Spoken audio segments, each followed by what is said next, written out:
Welcome back, Jayhawks. Excited for another alumni interview. Joined today by Abbey Shea, 2011 grad of University of Kansas. She's now the Assistant Director of Compliance at the University of Colorado. So, Abbey, let's just start with this. What drew you to compliance, and what are some of your favorite parts of your job?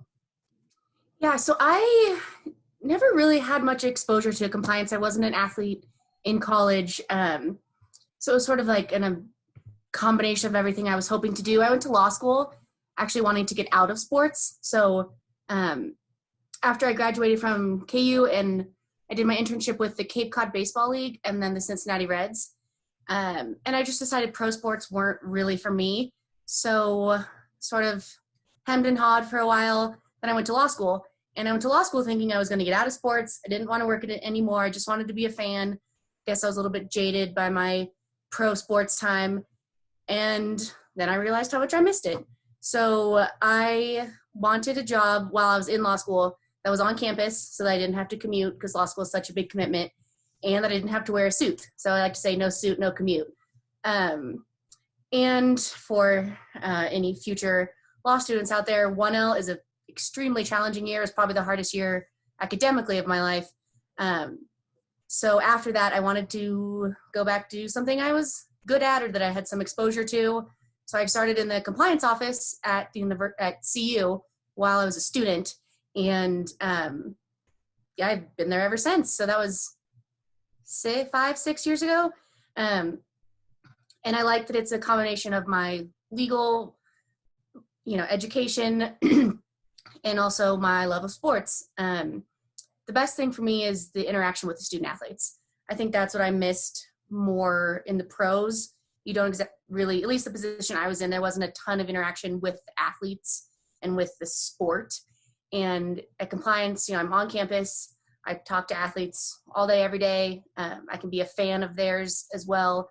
So, that would be my favorite part. And it's most compliance offices, or compliance officers, you don't have to have a legal degree, but it certainly is the same way of thinking and the same analyzing rules and legislation and things like that. Very cool. So you talked about law school. A lot of our students debate whether to go to law school and if it will be helpful for their career if they want to go into college athletics or professional athletics. What advice would you have for somebody who's kind of walking through that decision process?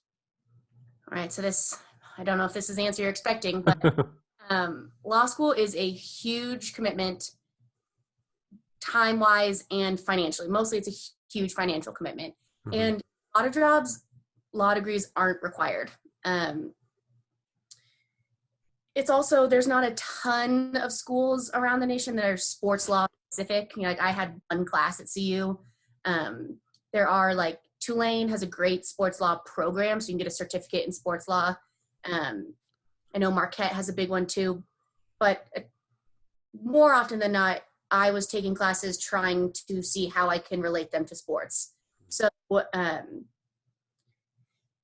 I wish I would have thought more about, do I absolutely need this degree? I'm sure lots of you and lots of students who are thinking about law school have been good students your whole life, and school has been relatively easy. You haven't, I'm assuming you wouldn't want to go do more school if you really hated it. But law school is such a different beast. And I do think it's worth it if you go into a career that the law degree provides value. So obviously if you were going to be an attorney, or if you were going to go into court, or, different types of law where it is required that you have your JD. Obviously right now in sports, mostly it's not. Obviously with an agent, I guess you really don't have to do that either, but it's a good idea. There are some of the bigger schools that a law degree is required to be in their compliance office. I know SC, they're all attorneys or lawyers. So just think it through. It's not just a couple more years of school. It is hundreds of thousands of dollars of debt.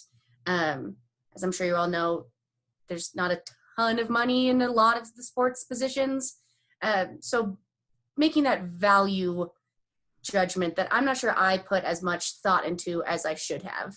I learned a lot. It definitely changed the way I think and the way I, do my job, but is it wholly necessary? No. So I would just say make sure you're 2 feet in if you're going to do it, because I don't think I was, and now I have loans forever. Sure. So let's go back to your time at KU. Outside of the sport management program, what were some of the most helpful things you did to help your professional career while you were at KU as a student? I worked at I think it's a different name now, but when I was there, it was the Emily Taylor Women's Resource Center in, um, which was an awesome experience. Obviously, it's wholly different from sports. It's completely unrelated, and I think that was probably the best thing that I did, especially now working in the university systems, working in the union and working in that center, which is housed in, I think, student activities, something like that. I learned a ton about the bureaucracy of working in a large institution, event planning, talking to people, also talking to people who aren't like me. It exposed me to a whole different side of Lawrence, a whole different side of campus. And I think that was most valuable to me, to see a whole different side. We can all tend to be a little segregated over in Robinson and, doing our sports things, going to games and things like that. And it was, I think, really valuable for me to get out of my comfort zone.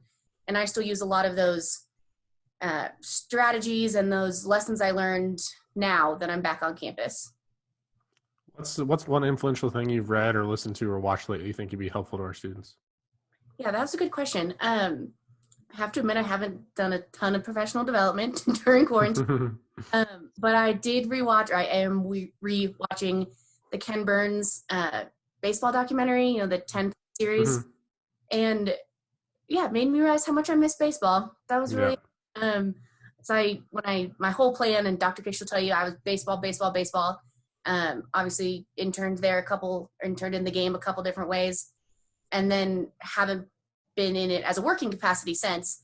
And of course, I'm still a huge fan. And so rewatching this, I was like, man, I miss baseball. Yeah. All right. We're going to end with 5 rapid fire questions. Okay. First one isn't so rapid fire. So I was watching ESPN this morning, and they said, they asked all their, 15 panelists they have on there at once. What's the biggest concern for compliance officers with the NIL announcement that came out yesterday? So I thought I'd just ask a compliance officer, what is one of your biggest concerns with that happening? It's really, the biggest concern is going to be the monitoring aspect and figuring out what your student athletes are doing and, the gist of their business plans. I do think another, at least, concern of mine is it has the potential, this new ability to really stratify the student athletes. If you have one or a couple student athletes making like $100,000, and then you have a couple student athletes who aren't even on scholarship, that's just such a big disparity in your locker room or in your building. So I'm not sure how that is ultimately going to work out. I do think we're going in the right direction. And I think maybe, and this is the media kind of blowing it out of proportion, there's going to be, those Zions of the world who can get Nike and huge dollar contracts, and they deserve that. That's their market value. But I think what we're going to see more of is our cross-country runner is going to get a deal with the local tennis shoe shop, and so she can get shoes for free, which is fine. We have a restaurant in Boulder, a wing place that the guys love, so maybe they are sponsored by the wing shop. So I think we'll definitely see more of that. It's going to be, if a compliance officer happens to have one of those big, like 1%ers on their campus, that will be a big challenge. All right, we'll get to the quicker ones now. Okay. What's the first app you look at on your phone when you wake up? Twitter. Okay. Netflix, Amazon, Hulu. Probably Netflix. My Amazon just went off when I asked you that. Ebook, paperbook, audiobook. I listen to a ton of audiobooks because I have a commute, so I truck through those. I can't get into audiobooks for some reason. Really? I do the podcast, but for some reason I can't keep focused with that. All right, last one. Where's the first place you want to go besides work once you're able to non-socially distance? A baseball game. Baseball game. Yeah, hopefully we have those soon. All right, Abby, I appreciate it. Thanks for taking the time. Yeah, thanks, Jordan. Appreciate it. Bye-bye. Rock chalk.